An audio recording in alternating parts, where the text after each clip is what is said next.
Welcome back to Man Down Sports, man. As you can see from the thumbnail, we got a lot of topics to cover. They're all basketball topics, man. A lot of things to get into. Even though football season is just started, is week one, going into week two. We still had a whole bunch of basketball that was, they're making news and making headway. It's just a lot of content out there to react to. So I'm gonna react to some of it, right? Going through the internet and searching through things, there's so many different podcasts, so many different players that got podcasts and former players that got podcasts, and it's just a lot that's being said. Of course, Team USA losing, that that was big news and stuff like that, man. So I'm gonna get into some of these things, and I'm gonna start with Kobe Bryant because I think this is not nothing new that he said. This is, of course, he's been passed away for quite some time, so it's not new. But it's just something I stumbled across again. It's something I seen years ago, but I stumbled across it again, and I think it was just like very necessary to bring what he said about NBA basketball and basketball in general, as it pertains to offense, and how he kind of broke everything down with some of the nuances. And I just thought it was too good not to talk about. So we're gonna start with that one, but like I said, man, you can see from the rundown, we got a lot of things we got to get into for this episode. So before I even get into all of that, I got to make sure that you go and subscribe. So I got to say that I got to make sure that even if you just pop in for a second and you don't watch this whole thing, hit the like button on your way in. Make sure you hit that like button, hit that thumbs up button. Subscribe if you're not subscribed. Share if you know someone that like content like this, and leave a comment as well if you want to engage. And if you agree or disagree, it doesn't matter, man. Just leave a comment. But we need those three things to happen, man. Subscribe, hit the like button, leave a comment, all right, and share. That's the fourth thing, right? So we need that. So I want to get into this Kobe Bryant thing, but I do want to. I do want to pay homage to the sponsor. This show is sponsored by Manscaped. So without further ado, September is here. So let's take a second to talk about self-care. When it comes to making the first impression, proper grooming is essential to looking and feeling good when you walk into a room.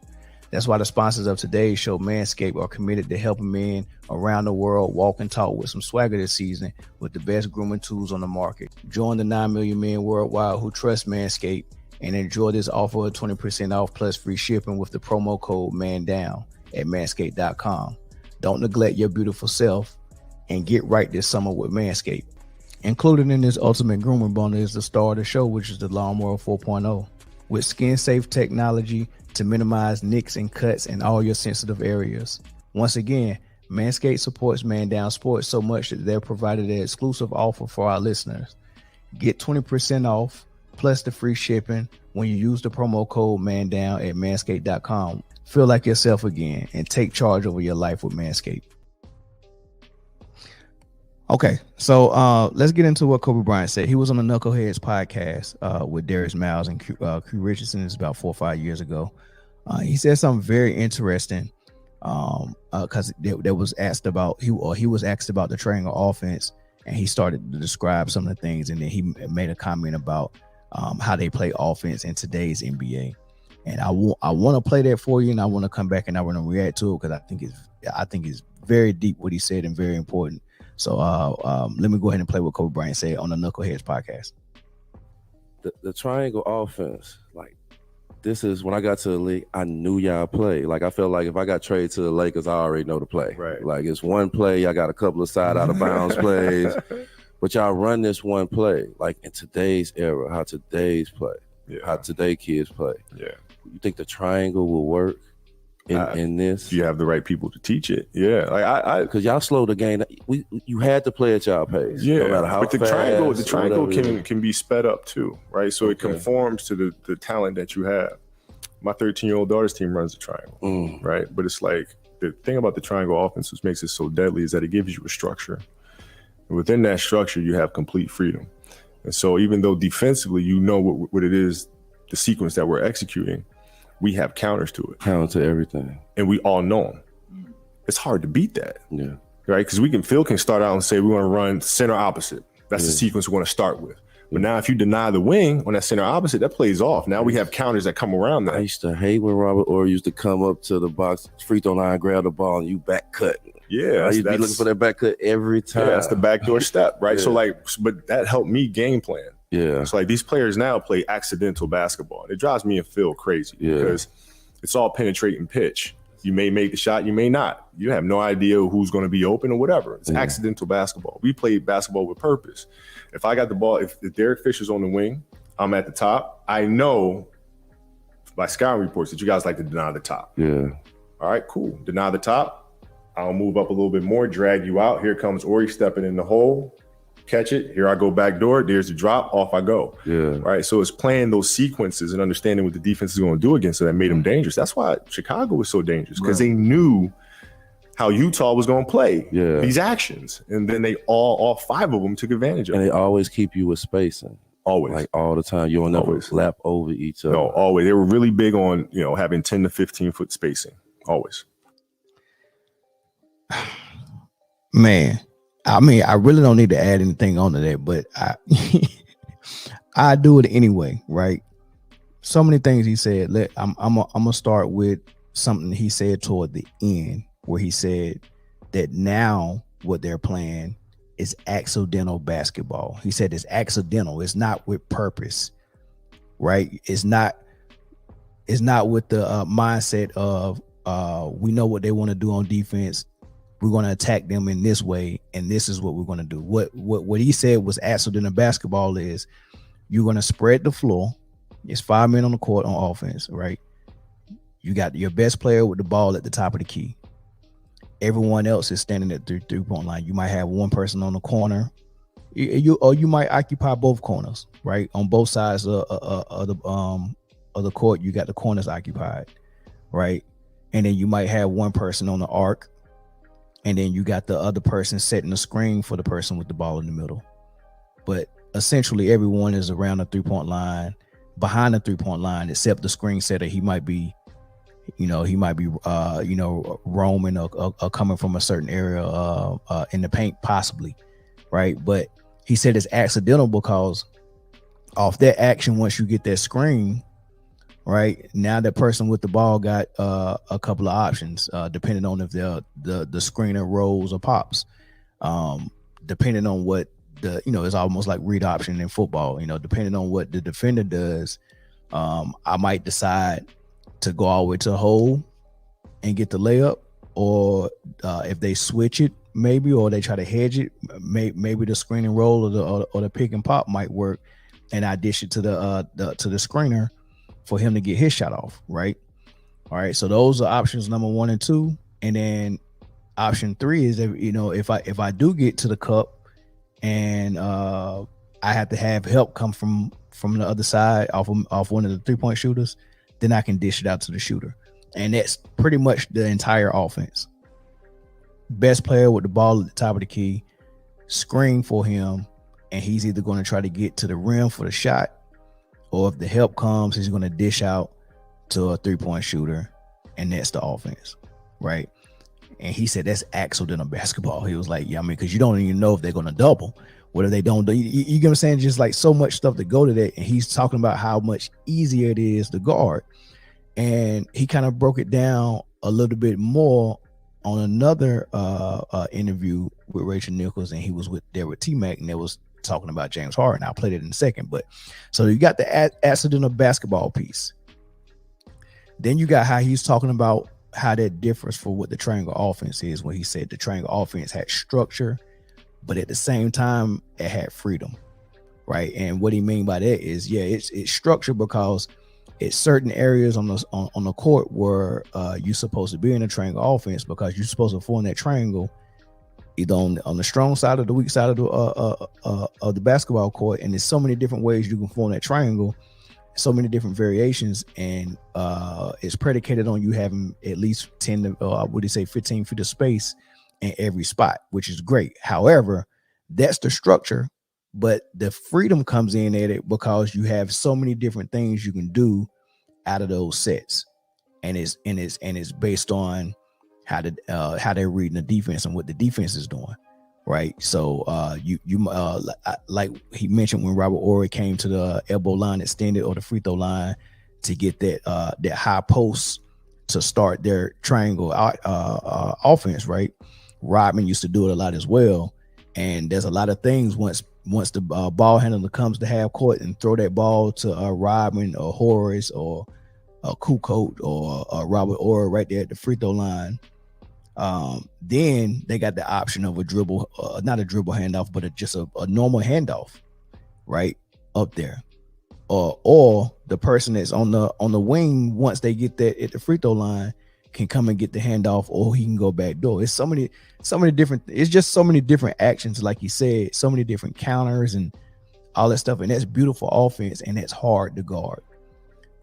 Let's hear how he talked about how it's so easy to guard what they're doing now in the NBA, and why it's not the type of basketball that can win championships.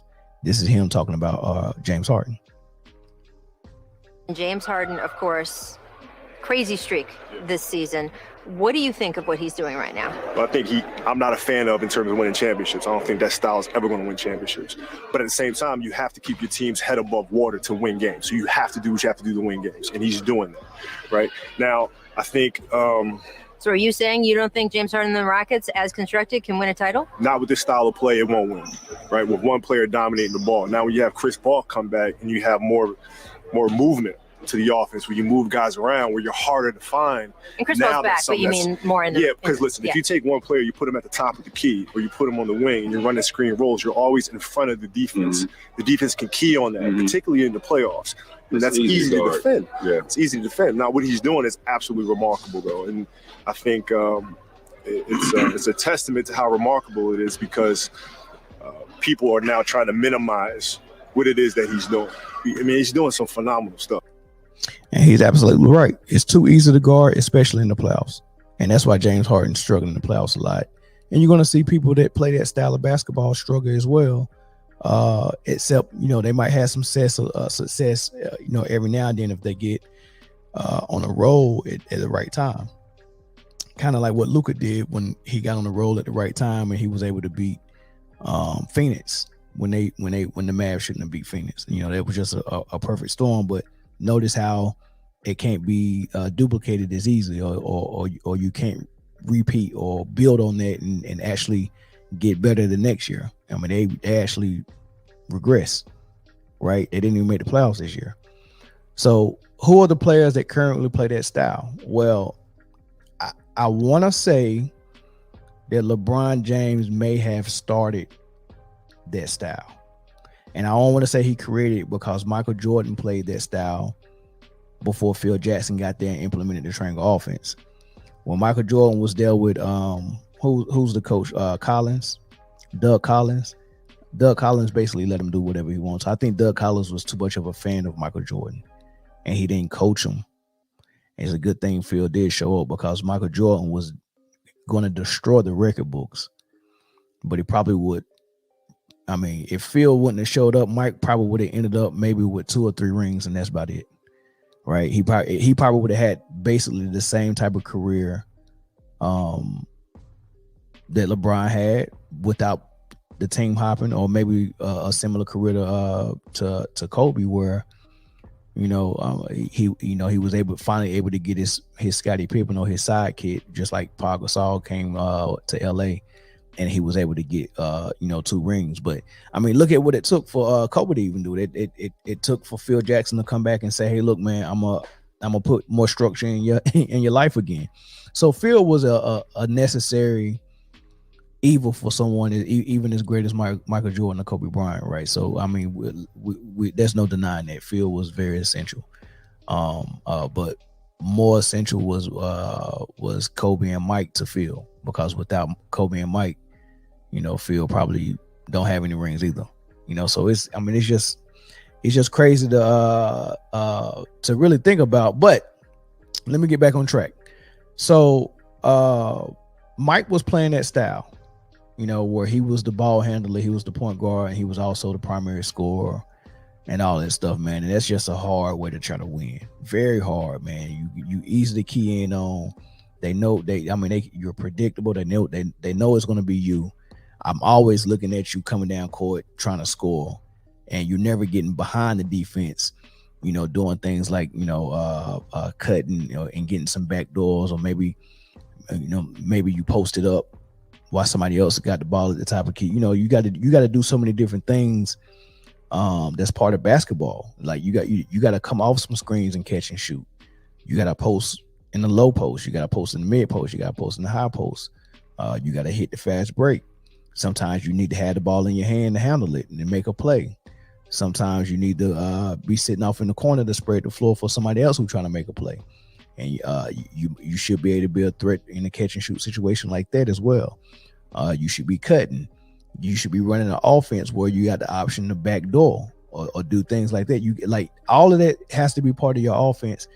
And for the most part, most teams don't really run a lot of that stuff because all they're doing is running high screen and roll with their best player with the ball in his hand. And he's going to create for himself, and everybody else is on the floor until he goes to the bench, and then they, and they do something different. Right. And that's for the most part what it was when Kyrie Irving showed up to Dallas last year. Luka was hurt. Kyrie Irving was adamant about him wanting to play good offense. And they started playing good offense for like 5 or 6 games with Kyrie. And then when Luka came back, they went back to Luka ball, and it was a disaster from there. So the players that actually run this system now, it didn't start with LeBron, but he made it very famous because he actually went to a championship with that style of play. And he couldn't win with that style of play because it was easy for Dallas when he was in Miami. It was easy for San Antonio when he was in Cleveland to really exploit him. If you got the team and the personnel and the coach that's smart enough to recognize, it's kind of easy to lock that down. It can be locked down. Now, in order for LeBron to make it work, he had to go to Miami and make his team so good that it don't matter what offense you run, right? Bron ball is very hard to win with. It's very hard to win with, especially against good teams. But if you make your team so good, if you stack your team, you can win sometimes with it. And he went and joined a super team or created a super team in Miami, and they won 2 out of 4.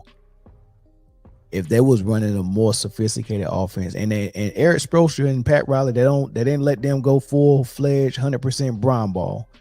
So I'm not saying that, but you had to run a little bit of Bron ball because the offense that Eric and Pat wanted to run, LeBron couldn't be LeBron in that offense, and that's why they struggled that first year, and that's why they got beat so bad by Dallas in that championship, and that's why LeBron averaged so little points. And that's why everybody was criticizing LeBron, saying he needs to go and develop his post game, or he needs to develop his jump shot and all this stuff, because he got exposed trying to run Eric Spoelstra's offense. If you go and research it, there's an interview where Dwayne Wade said after they lost that finals matchup to Dallas that he made the decision that he has to take a back seat to LeBron because LeBron is the best player in the league, and I have to take a back seat to him. So that was basically him saying, all right, I go sit off in the corner and let you do your thing, and I'll wait my turn for me to do my thing. We'll do a little bit of Bron ball. So it was a mixture of Bron ball and Eric Spoelstra and Pat Riley's offense that they want to run, right? Which is what you see Jimmy Butler and them doing now. So it was a mixture of that. But I don't think LeBron wanted to keep doing that. He wanted to play full-fledged Bron ball, which is why he went back to Cleveland, and that's what he did. I'm playing full-fledged Bron ball, and when it doesn't work, I want my co-star to be so good I can just throw him the ball with 5-6 seconds left on the shot clock, and he can go get a bucket, and that's what Kyrie was. So it was the perfect. I mean, he knew how to get the perfect situation for his Bron ball to work. Now, the difference between LeBron and James Harden and Luka Doncic and Westbrook, the other guys who run that system, is they're not LeBron.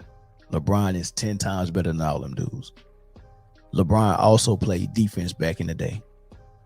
So not only was he doing the Bron ball, but he was actually locking up on D. And like I think LeBron really did more on the court than Westbrook, Harden, or Luka. Luka, Westbrook, and Harden. They are playing that system that Bron made famous, but without the defense at all. Like they're saying, I'm playing zero defense. At least LeBron was playing defense in Miami. At least LeBron had a super team in Miami, so it worked. He had a super team, so it worked. Luka don't have a super team. Westbrook didn't have a super team in OKC, and Harden didn't have a super team in Houston. So trying to make that Bron ball work was going to be very hard, and they probably can look at it and be like, well, LeBron won like that. Yeah, but LeBron won like that with super teams. It's a big difference, and LeBron is 10 times better than y'all, so they can get that out of their head. But anyway, I just thought that was very interesting that Kobe Bryant said that, man. I don't know if everybody knew or heard that those clips, man, but yeah, the second one, who he was specifically talking about James Harden, was on a interview with Rachel Nichols, and he was there with Tracy McGrady, and they was talking about a bunch of things. You should go check that interview out. And then the Knuckleheads podcast was the first clip where he was talking about the triangle offense, and he talked about a whole bunch of other things there. But anytime you can catch a Kobe Bryant interview, check it out, man, because he's going to provide so much information, and there's going to be so many nuances in there and gems in there for you to pick up on. So I just thought I'd throw that out there. The other thing I wanted to kind of get into was Greek Freak.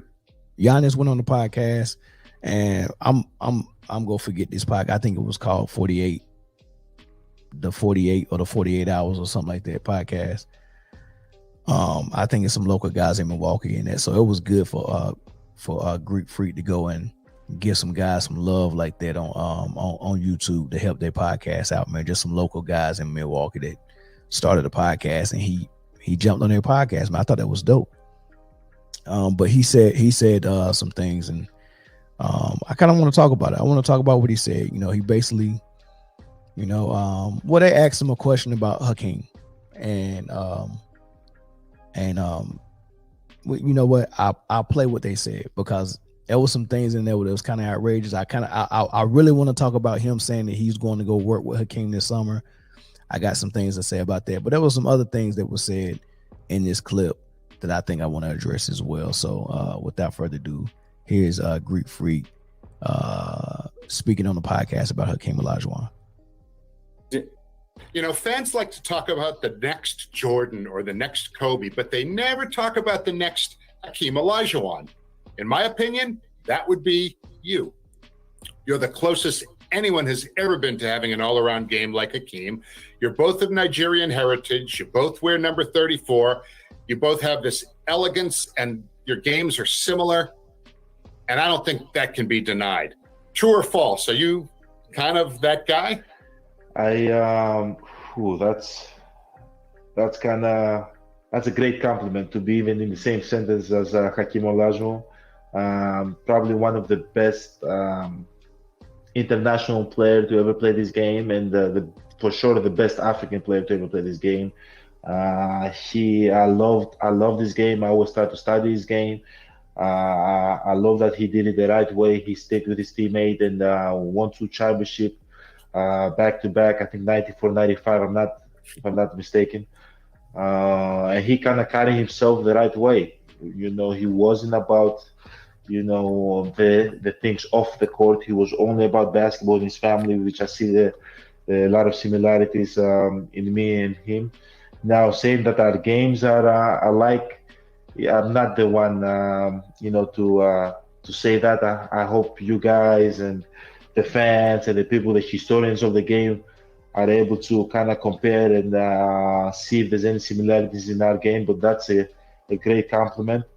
For me, I usually do not work out with active NBA players. I try to kind of stay on my own side, my own court, do my own thing in the off season, because always compete against them. So when I am on the court, I want to go as hard as I can, because I am a very athletic person. I feel like the moment I am around you, I become your friend, because I give everything that I have to you. I don't know how how you call it, phony. I don't know how to be fake, so that's why I kind of keep my distance, because I know that if I, work out with people, it takes active players. It takes off my edge when I play against them. But this season before the training camp, I have a trip that I'm gonna go down in Houston and try to work out with Hakeem Olajuwon. So it's crazy that you just say that. It's few people that I've worked out with. KG, Kobe, and Hakeem will be the third guy. I love his game, and if I can kind of take few things from his game or learn anything from the few days I'm going to spend with him, it's going to be a blessing. It's a guy that I've looked up my whole life. It's a guy that my parents look up to, because he was the number one guy in Nigeria. He was the best athlete in Nigeria. He was the best athlete in Africa. So just being able to spend some time with him and study the game with him and learn from the greats, it's a blessing. All right, so that was he said a lot. That was about 3 minutes, man. He said a lot, man. The main thing is he's going to go work out with Hakeem this summer. That's the main thing. So I get to that last, but I gotta point out the fact that I get it. You're gracious and you're glad that someone that great of a basketball player and that famous of a person would do your podcast, but either this guy don't know basketball or he was really just trying to kiss up, man. Because to say that there's no closer comparison to Hakeem than Giannis cannot be further from the truth. Like, offensively, that game is night and day. Defensively, you have a case. They both are great defenders. They both are long, wiry, in shape, athletic, determined, aggressive. I think Hakeem might have been a little smarter on defense and less of a crash dummy or less reckless, right? I think he was a little bit more under control and polished on both ends of the floor. He was polished. That's a good word. Giannis is very raw still, even as an MVP.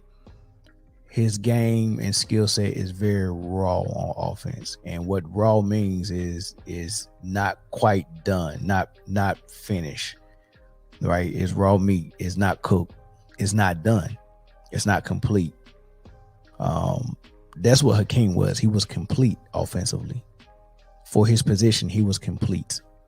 He was lacking nothing for his position. For Giannis' position, we got to figure out what his position is first. If he's a power forward, he's still lacking because he has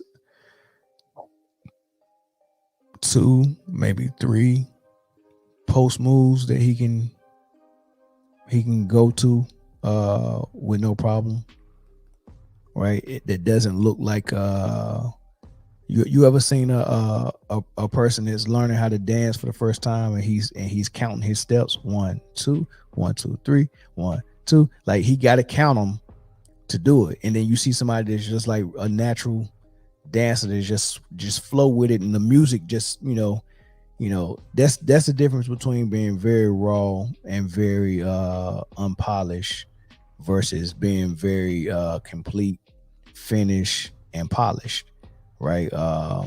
Or paint a paint job on a car that's not finished, no gloss on it. It's not buffed out, and it's not just rough, right?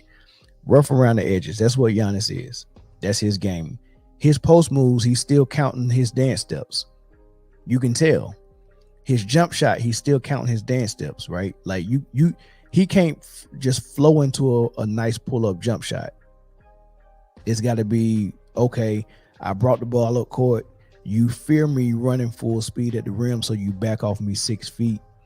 And then I take 2 or 3 gather dribbles that get me in a rhythm, and then slowly and methodically pull that jump shot that people are giving to me. They're not even coming out to contest it half the time. And he's counting his steps to take that shot, like, because when you're not a natural at something and you haven't got enough repetition in for it to feel natural, it's always going to feel and look like you're counting your dance steps. And that's what he does when he shoots. That's what he does when he posts up. Even at the free throw line, he's counting his dance steps. Everything is just unnatural. Hakeem was not like that. Right. So I disagree with them being a comparison. And that's why Giannis was like, yeah, I don't see the comparison. He was trying to say it, but I mean, you put me in the same breath with Hakeem. I mean, what am I supposed to say? So Giannis he doesn't compare offensively at all. Now, to get to the part about him going to go work out with him, this is the problem I have with players in the past and now Giannis, who have been criticized for not developing their game in certain areas, right? And I want to go back to LeBron James when he first went to Miami and they went and lost in the finals to Dallas. The criticism of LeBron, because remember, he averaged under 20 points in that series. I think he averaged like 18. Horrible. And I want to say D-Wade probably averaged 25, 26, 27. Like D-Wade was killing in that finals, right? LeBron was nowhere to be found. They exploited him.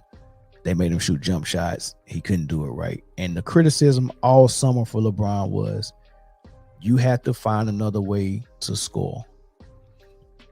You can only score with the ball in your hand, driving full speed at the rim. Pretty much the same criticism that people have of Giannis now. Now, LeBron don't have that problem as much now because he's developed a little bit of a three-point shot, that can be trusted. And every now and then, you can see him counting his steps in the in the post to get to his fadeaway, but it's working. He can get to that fadeaway every now and then. He won't do it in the fourth quarter with the game on the line, but first, second, and third quarter when there's not a lot of pressure, he can go. Like, that's one thing about going to your natural, like anything that you perfected, you can go to it at any moment of the game. But if you haven't perfected it, you're not going to feel comfortable going to it with the game on the line. You'll go to what you know, which is driving all the way to the hole, right? That's what he's comfortable with. So you can kind of tell what a player has mastered and what a player hasn't mastered. Just because you are able to do it doesn't mean you mastered it, because you can't do it anytime you want to, and you don't trust it, right? So, but LeBron is a little bit different than Giannis now. I think he's developed more shooting than Giannis, but they were kind of the same player because LeBron was dead his first year in Miami, and people criticize him. Why don't you work on your post game? Why don't you work off playing off the ball?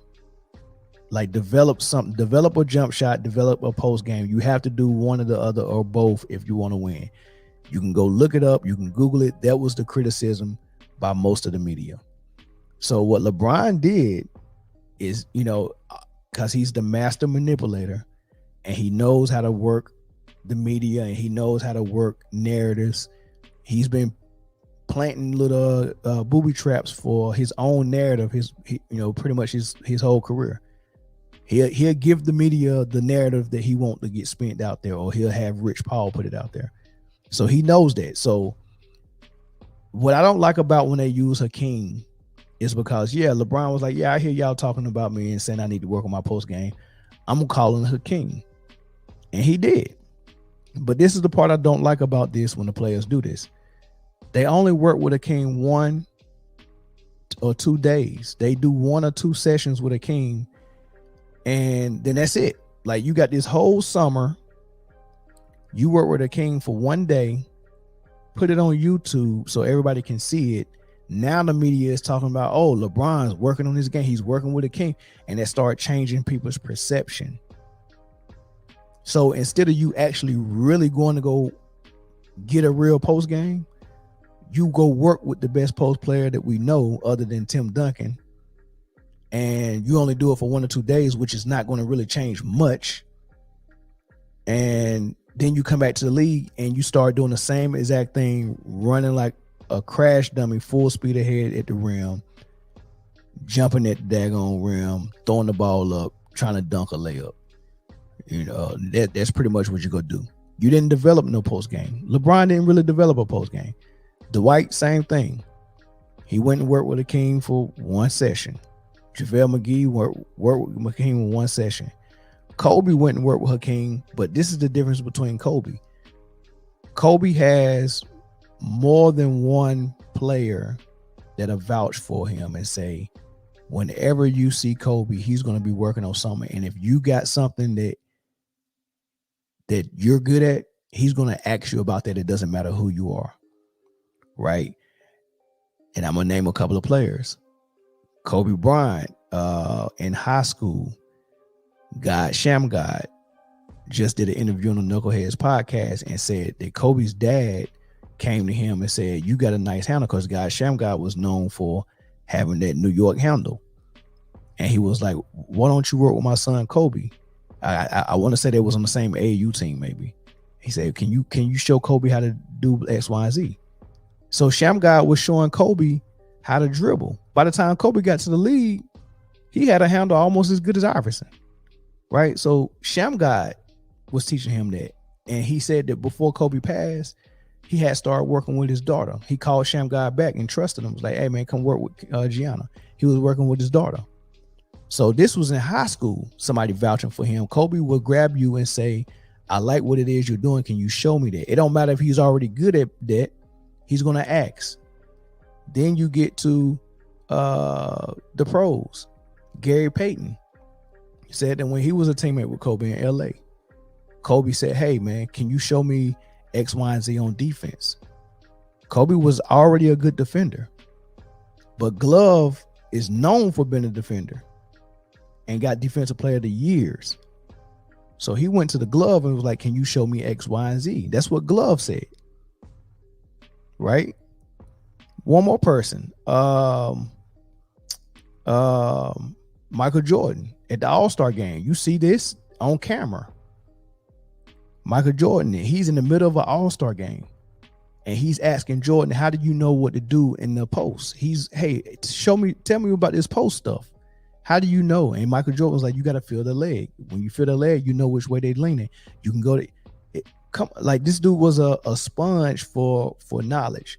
He even and these are things that's coming out after he retired, because it probably would have just looked funny if it came out while he was still playing for the Lakers. But he used to seek out advice from the late great Bill Russell, and he's a Celtic. Same with McHale, and now Olajuwon in the post. So for Kobe, he's really picking if you're great at something, he's picking your brain about it. So I believe Kobe was actually gaining something from working with Hakeem, and even if it was one day or two, I think he was gaining something. But the difference is Kobe wasn't lacking in footwork or shooting touch or post moves. He wasn't lacking that. He just wanted to know what Hakeem knew. I'm already good at this. I don't even need Hakeem, but I'm gonna get Hakeem's knowledge and add it to mine. I'm already good with it. The difference is Giannis and LeBron were not good at the post. So they can't afford to go and just work with Hakeem for 1 or 2 days. They need to, like, imagine Shaquille O'Neal not being able to shoot free throws. And they say, look, I'm going to bring a shooting coach in, and you go get one of the greatest shooters of all time, Mark Price. Or you go get, I don't know, a great shooting big man. Maybe you go get Olajuwon. He can shoot as a big man. You go get Olajuwon, because I want to know what a 7-footer feel like shooting, not Mark Price. I can't do what Mark Price do. Go give me a 7-footer. Imagine Shaq working with Hakeem Olajuwon for his free throws that are horrible for 2 days. And then you just go back to the Lakers to be like, yeah, I work with Hakeem. Or I work with Mark Price on my free throws. I'm good now. And then the media will be like, oh, I mean, his percentage did go up. It went from 55 to 57%. It did go up. So what he did with Hakeem must have been working. That's basically what they was doing with LeBron. He went and worked with Hakeem. Oh, look at that post. He doing the same post moves he was doing last year. But now when he does it, now we got a story we can put to it. He went and worked with Hakeem on it. He tricked the media. He tricked the public. He didn't really learn much from Hakeem. And neither is Giannis. 2 days, Giannis? You going to go work with him for 2 days? You have no post game. What is 2 days of Hakeem going to do? You need Hakeem to be like, just like a shooting coach needs to be with Shaq forever. As long as you're playing, you're going to have a shooting coach, right? Even Steph Curry got a shooting coach. Right. So if you can't work with a shooting coach for 2 days to fix your broke jump shot, you can't work with a king for 2 days to fix your broke post game, or your robotic footwork, or your stiffness, or your bad touch around the rim. Like 2 days is not going to do nothing for that, man. So that's what I'm disappointed in, the fact that he put it out there. But it's different because he was asked that on the podcast. He was asked about Hakeem, so it came about. It's not like, because when I first seen the quote on social media, it was just a quote out there, and I'm like, well, who leaked this? And I seen that it was, he was getting interviewed on the podcast, so I went to the podcast to hear hear the whole thing in context. So that's different than if I just leaked this information through my agent. Hey man, put this out there. I want people to know I'm going to work with King. If he would have been doing that, I would have raised the red flag on that, because you just trying to control the narrative like LeBron, because you're getting criticized for not developing that part of your game, and now you want to put the perception out there that, hey, I am working on it, and I'm working on it with a King, and now that buys you some time, because now hey man, he working with a King, he at least trying, right? So that's my thoughts on that, man. It's just I just don't like how people just attach themselves to a Hakeem like that's supposed to save them, which it probably could if you really was working with him long term and not for freaking 2 days. Speaking of LeBron James, we know the USA team just didn't medal.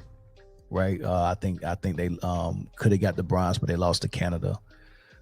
Canada medal for the first time, led by Shai Gilgeous. That's a beast right there. So once again, the USA team goes and embarrasses themselves. But it's not. It's FIBA. It's not the Olympics, right? So what did that do?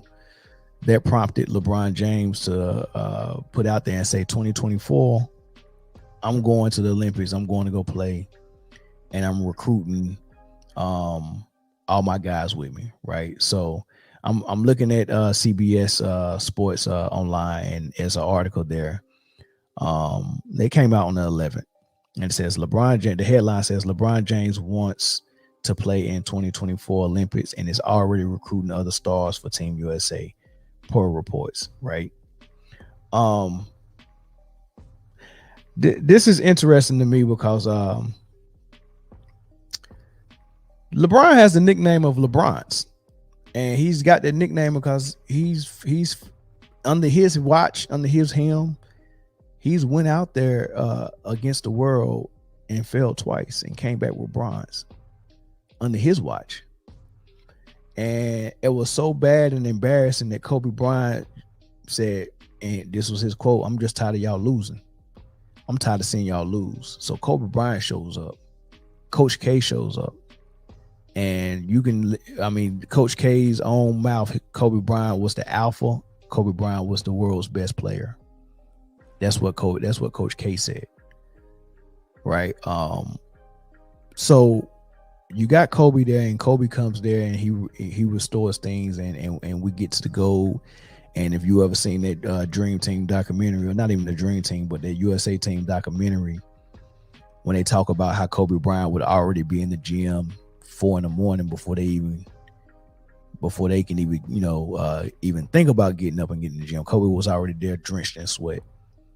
Kobe was riding his bike miles while everybody was inside relaxing, and everybody followed suit. LeBron started working out like that. Wade started working out like that. Carmelo, everybody, they started doing it. So he led by example. People started doing it. These are things that they weren't doing before. So they were probably over there just having fun before. Kobe came over there and put some business about them. Changed a whole lot of things. Led by example.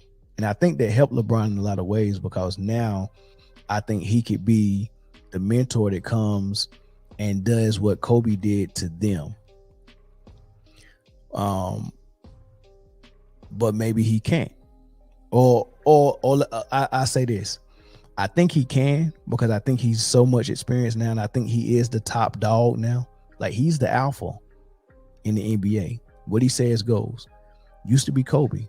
It's LeBron now for another 2 or 3 years before he retired, right? But I want to point something out, right? LeBron's going to show up, and he's going to bring the Avengers. He's going to bring Steph. He's going to bring Clay. He's going to bring KD. He's going to bring Kyrie. He's probably going to bring Draymond. He's going to bring AD. He could bring Kawhi if he's healthy. Paul George if he's healthy. You know, Chris Paul said he wanted to come. Devin Booker. Like, these are superstars. These are superstars. And I think about that. And I think about the superstars that was there before Kobe showed up, when it was LeBron at the helm and they lost. And then I think about what Kevin Durant did in 2021, where he showed up and his best player was Dame Lillard. His second best player was Devin Booker. And they had one more, and Jason Tatum. They had 4. And Kevin Durant is for sure a superstar. Dame Lillard is a superstar. Devin Booker is a superstar. Tatum, okay, I say he's a superstar. 4 superstars on that team. But the rest of the team, JaVale McGee, Keldon Johnson from San Antonio, Jeremy Grant. Now, JaVale McGee and Keldon Thompson, not all-stars. Jeremy Grant, good, not an all-star. Draymond Green, barely an all-star. Bradley Beal, barely an all-star. As a matter of fact, Bradley Beal didn't even play. He got replaced by Keldon Johnson. I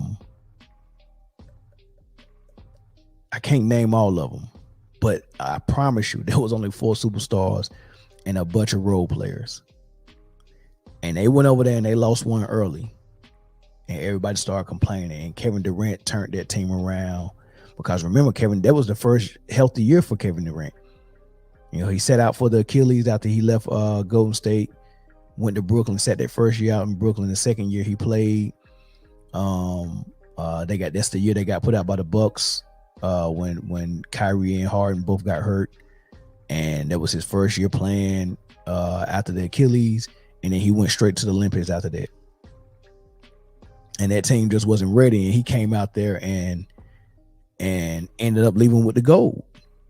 With the squad he had, that was a miracle he did.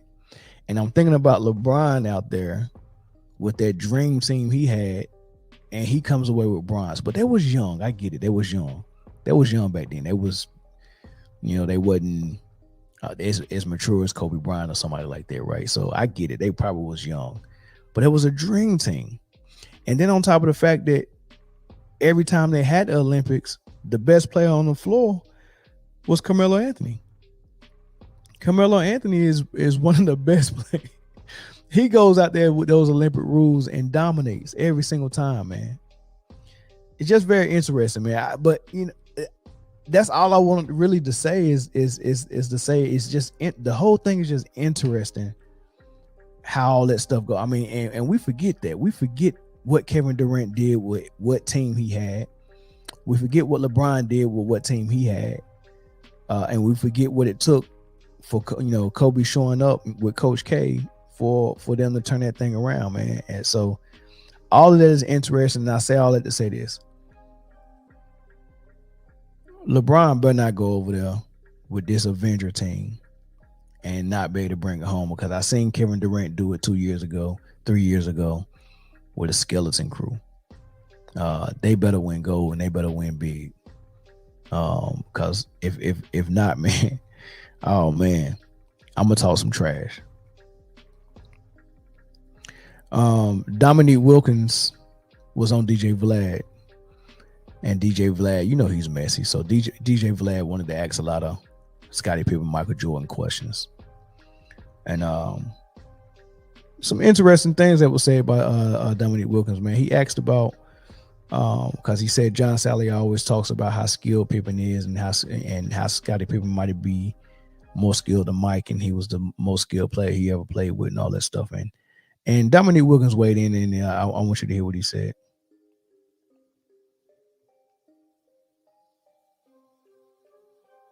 I mean, John Sally, one of the things that he always says on my show that gets people upset, as someone who actually played on the Bulls, he said that Scottie Pippen was the most skilled player he's ever played with, not Jordan. Scottie Pippen is probably the most skilled player I've ever played with. Really? Yeah. Skilled.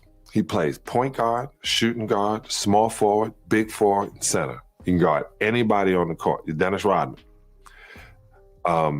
Can dribble the ball, right-handed, left-handed. The fundamentals are built into his swag. When you hear him say that, what do you think? Hey, Scottie was skilled. There's no question about that. Nobody can take Scottie's ability away from him. My only problem is the back. I mean, not even the back and forth, but the kind of the negative undertone that this whole thing has taken. For what? What is Scottie? What are you trying to hoping to get out of this? And but when you talk from a skill level, I don't know of too many people more skilled than Mike. That's just my opinion. Would you say that Jordan is the most skilled player you've ever played against? All around skills, yeah. Yeah. Who else would you put up there in the top three? Well, it's a lot of Magic is one I'll put up there. Bird, I'll put up there. Now Bird might have been athletic as Jordan, but from a basketball skill level, them guys was off the charts. Kareem, Moses, Olajuwon, David Robinson. I mean, I can go down the line and name, 50 guys, that was skilled. Kobe, guy that I actually played against. And I tell you another guy that a couple of guys people don't talk about. One is George Iceman Gervin, is one who was a phenomenon, and Bernard King. That's just to name a few. I can go down the line, just guys who played my position, like Adrian Dantley and Alex English and people of that. I mean, it's too many guys. Man, he said some names, boy. George Gervin, Iceman, Dantley, Kobe, Michael, Bird, Magic. Man, it was. I mean, Bernard King. He said some names, and there was a name missing. He didn't say LeBron. I'll leave that for another day. He didn't say LeBron. But what I want to get at is that people overlook sometimes how skilled Michael Jordan was, right? They just overlook it because his game was straight to the point, almost to the point where it looked basic, but there wasn't nothing basic about his game, man. His game was very, I wouldn't say flat. Well, I mean, some of the things he did was flashy. I mean, of course, his dunks and his layups and some of his flair and all that stuff. Yeah, it was some flash to his game, but when it came to dribbling, it was very much from point A to point B, straight forward to the point. Not a lot of wasted movement, not a lot of wasted dribbles. He only, and Kobe developed that as well. He only needed 2 or 3 dribbles to get to his shot. What's the point of me doing all this dribbling if I can just rise up and pull this mid-range jump shot on you and this is as accurate as a layup? Right? All I need is 2 dribbles and some momentum going somewhere and getting to my spot, and I can rise up. That's how good that shot was. That's very skilled. Shooting touch, shooting mechanics, shooting form, shooting discipline. Being able to shoot the same exact shot repeatedly. All of these are skills, right? Scottie Pippen had good shooting touch, but not as good as Michael Jordan. Scottie Pippen's free throw shooting hovered around 74, sometimes in the playoffs where he stepped his game up, had to get around 78, 79, never quite broke 80, consistently. But Michael Jordan was in the mid to high 80s most of his career, almost in the 90s. And imagine someone as athletic as one of the most freak athletes in the game, also having the greatest shooting touch, and also someone who didn't rely solely on his athleticism to get high percentage points.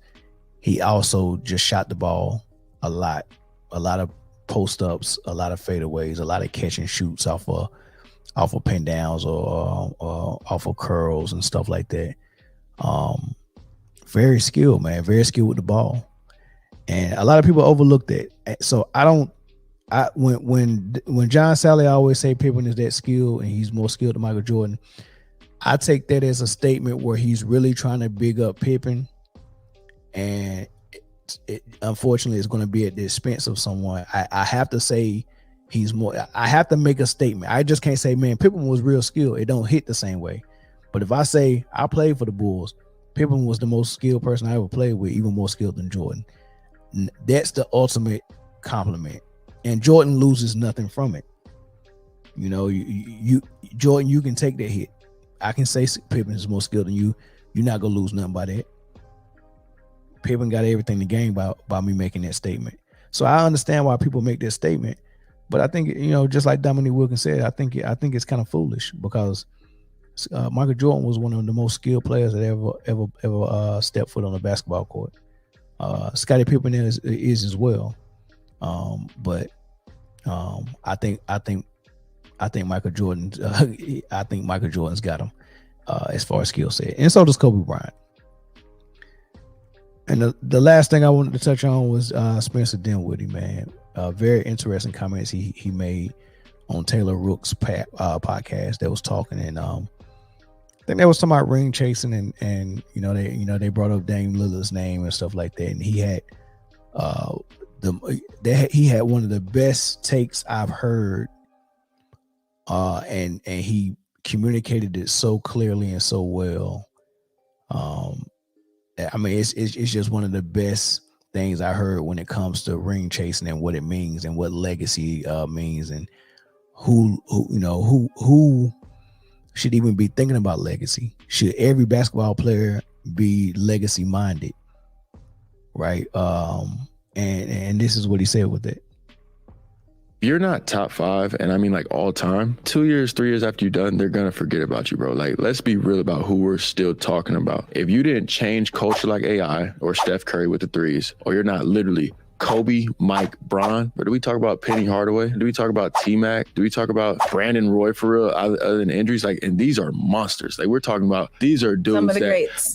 Greats. If Shaq wasn't on TNT every night, we may not be talking about him as much, and he's the most dominant player in history. So, like, you're going to have to define success for you. And I understand the ring chasing for those guys, because one more ring for Bron can be the difference between him being the GOAT or not. Or I caught Mike, or I caught this guy, or I didn't. People talk about Dame all the time, right? For him, he's not going to be the GOAT regardless. So if he's cool with his career and he knows that he made the right decision staying in Portland, more power to him. I have no problem with him. And I'm not going to say that he's a worse player for it. You know what I'm saying? Like, he's probably the second best three-point shooting point guard in the history of the game. That's really the way I view it. Mm-hmm. Like, I fully understand the method of ring chasing if you're right on that cusp of like, oh, I could overtake Kobe or I could overtake MJ or something like that. But like, if you're top 20 and down, which is basically everybody else, bro, it's about you. You know what I'm saying? And if you respecting the game,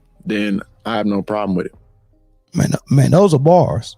I agree with everything he said 100%, except when he said getting one more ring could be the difference between LeBron being a GOAT and not.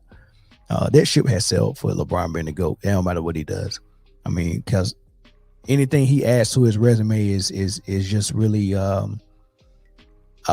is almost like hitting a shot after the buzzer. Like, it was cool, but hey, it don't even count. Like, like the verdict is out. We already made our decision. We came to our conclusion. Like, you can't keep adding stuff on to it. The buzzer has sounded. You just ain't left the floor yet. That's basically what it is. The buzzer has sounded. You haven't left the floor yet, and you feel like you didn't score enough points, so you just go stay on the floor and keep scoring. And we're like, look, man, it ain't no point. It ain't no point. Imagine losing the dunk contest and everybody leaves, and then you continue to do more dunks. That's what LeBron is doing right now. He's staying in the league to add more stuff to his resume in hopes that it'll put him over the top when it comes to Kobe Bryant and Michael Jordan and Kareem, right? But we're not grading it like that. You just can't stick around like Robert Parrish and be like, oh, I got another ring, so now what does that put me? Come on, man. Like that's ridiculous. But the point Spencer Dinwiddie was making is, I don't understand the thought process of players that are not Kobe, Mike, LeBron, or guys of that nature. He was like, I don't understand why they want to chase rings. Right now, I get it from the standpoint that I just want to feel what it feel like. I get that part. I think CP3 and Carmelo, they just want to win one. I just want to feel it. What does it feel like to be the best that year and win it? I think that's what they want to do. But LeBron is saying, I need to get multiple because I need to try to catch Mike. He said, I'm chasing that ghost in Chicago. I need to catch Mike. They want to catch Mike. They want to catch him. Right? So that's their challenge. That's not nobody else's challenge. That's Kobe and LeBron's challenge. There was nobody else's challenge. Not Shaq, not Hakeem, not Dame Lillard, not Anthony Davis, not Garnett. It's a pointless battle to try to chase those rings because it's not going to. What is it going to do for your legacy? Not much. Not much.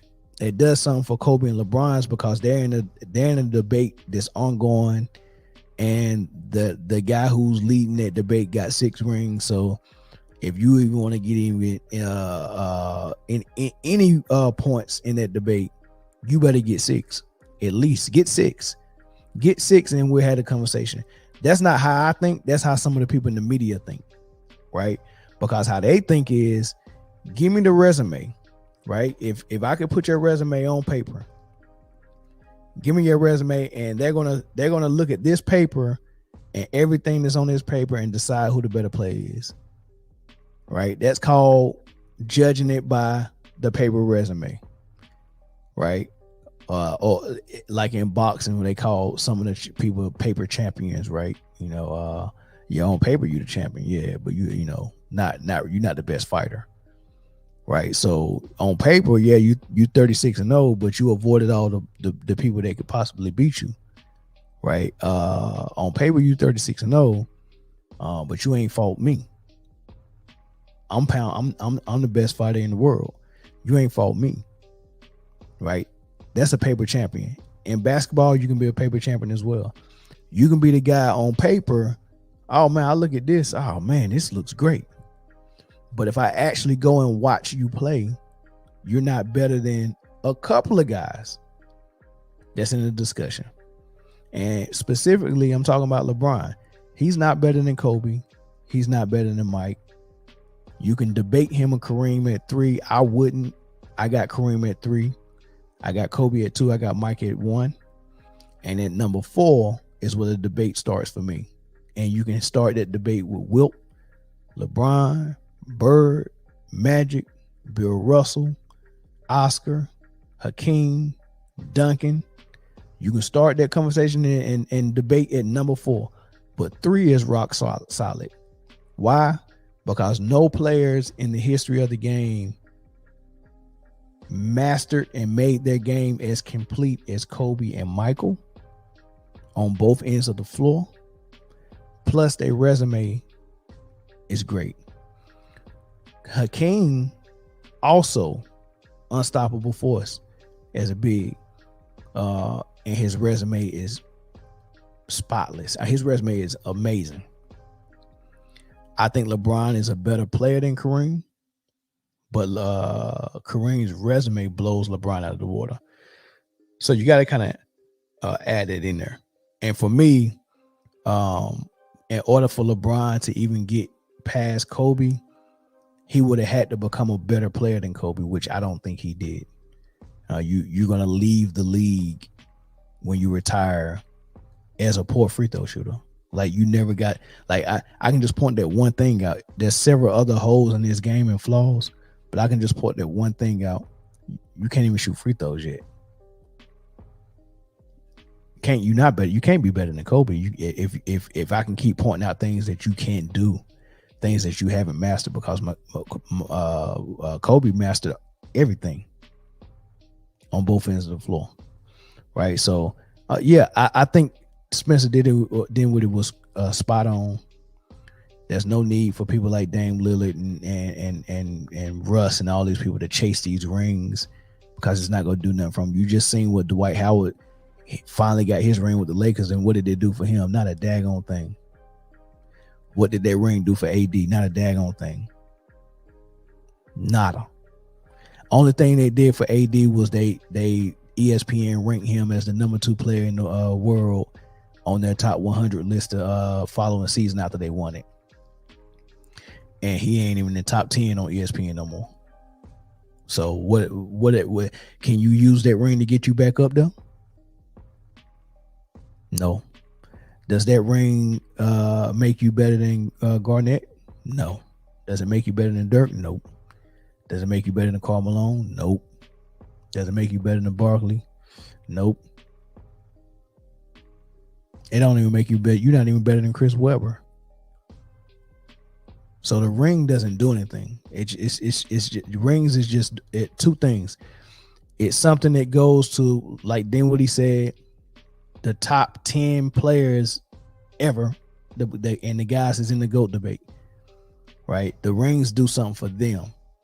Everybody else is not that significant. However, the way the media talks about it is they able to use the ring as a carrot to dangle in front of people to kind of manipulate them in a way, because you have players saying things like, I need to leave this city or this franchise to go to this franchise so I can have a chance at winning, like what Dame is about to do now. I need to go to Miami. I think he's tired of everybody saying he can't win in Portland, blah, blah, blah. He's going to retire without a ring. And now he want that ring for his legacy. Right now he want it because they dangling in his face. You need to leave. You need to go here if you want a ring, if you want to win. And at the end of the day, the media people that are saying all these things are the people that's going to be commentating and talking for the next 20 to 30 years, most of them. So whatever narrative that's going to be around sports in the NBA is going to be started by them and perpetuated by them. So, I mean, maybe they do feel that pressure to go get that ring or go chase that ring. But I think it's a dumb thing to try to do, man. But that's my thoughts on it. Y'all let me know what y'all think in the comment section. Does rings enhance everybody's legacy or just the legacy of the top 10, 15 players of all time? Let me know what you think in the comment section. Like, share, subscribe. Definitely like, share, subscribe. Make sure you do that, and I'll catch y'all on the next episode.